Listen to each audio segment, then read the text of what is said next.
সুপ্রিয় শিক্ষার্থী ভাই বোন, অনেকদিন পরে আপনাদের সামনে একটি ম্যাথ নিয়ে উপস্থিত হলাম। প্রিয় শিক্ষার্থী, ম্যাথটি দেখেন, বলা হচ্ছে যে একজন গ্রাহক 18 মাসের জন্য 12% হারে 15,000 টাকা ঋণ নেন, সরল সুদ কত আসে? তার 18 মাসের জন্য 15,000 টাকা ঋণ নিছে, সেটা 12% হারে তার সরল সুদ কত আসছে সেটা বের করতে হবে।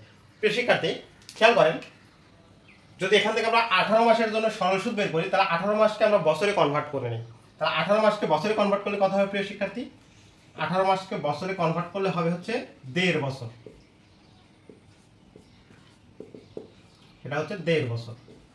প্রিয় শিক্ষার্থী, এখন এই 1.5 বছরের সুদ বের করলেই হবে। খেয়াল করেন, 12% হারে যদি 1.5 বছরের সুদ যদি হয়, তাহলে কত টাকা সুদ হবে প্রিয় শিক্ষার্থী? আমরা লিখতে পারবো যে 1 বছরের সুদ, 1 বছরের সুদ হচ্ছে 12 টাকা। তাহলে 1.5 বছরের সুদ কত প্রিয় শিক্ষার্থী? তাহলে দেখেন, 1.5 বছরের সুদ 12 গুণন 3/2 কেটে দিলে কত হচ্ছে 6 = 18 টাকা।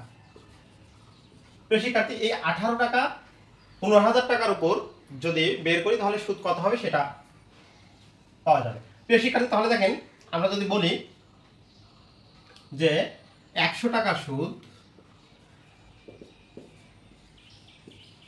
100 টাকার সুদ হচ্ছে 18 টাকা, তাহলে 1 টাকার সুদ কত প্রিয় শিক্ষার্থী? 18/100 টাকা। আর হচ্ছে 15,000 টাকার সুদ কত? 18 গুণন 15,000 বাই হচ্ছে 100। তাহলে 200 কেটে দেন, 18 দিয়ে যদি গুণন করি কত হবে প্রিয় শিক্ষার্থী? 2700 টাকা।